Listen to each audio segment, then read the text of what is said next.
மிளகுனுடைய பயன்கள் பற்றி தெரிஞ்சுக்கலாம். உங்களுக்கு எல்லாருக்குமே தெரியும் மிளகு வந்து அவ்வளோ மருத்துவ குணம் மிக்கதுன்னு.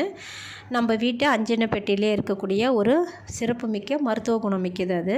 இப்போ நிறைய பேருக்கு வந்து மூக்கு அடைச்சிட்டு இருக்கும், ஒரு மாதிரி தொண்டை கரகரன்னே எப்போ பாரு தொண்டை ஒரு மாதிரி விழுங்க முடியாமல் வலிக்கும் அப்படின்னுவீங்க. அப்போ வந்து தூங்கி எழுந்ததும் 2 மிளகு எடுத்து நம்ம கடவாயில் அடக்கிக்கணும். 2 பக்கமும் வாயில் அடக்கிட்டு அப்படியே நம்ம வேலையை பார்த்துட்டு அது ஊறிடும். அதுக்கப்புறம் மென்று முழுங்கிடலாம். இதை ரெகுலராக நீங்கள் தினந்தோறும் இதை காலைல எழுந்ததும் நீங்கள் இந்த 2 மிளகை வந்து வாய்க்குள்ளேயே அடக்கி அதை மென்று நல்லா விழுங்கி பாருங்கள். உங்களுக்கு அந்த தொண்டை கரகரப்பு, சளி பிரச்சனை எதுவுமே இருக்காது.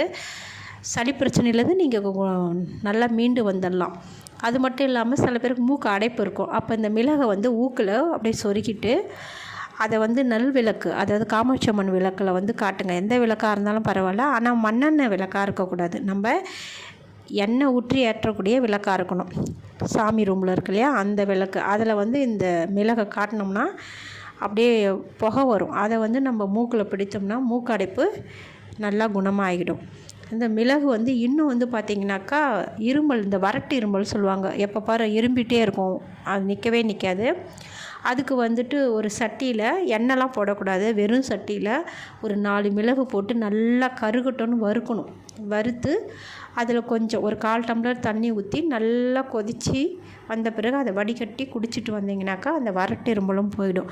அப்படி நம்ம வீட்டில் ஈஸியாக கிடைக்கக்கூடிய இந்த மிளகை வச்சே நம்ம இதெல்லாம் நம்ம சரி பண்ணிக்கலாம்.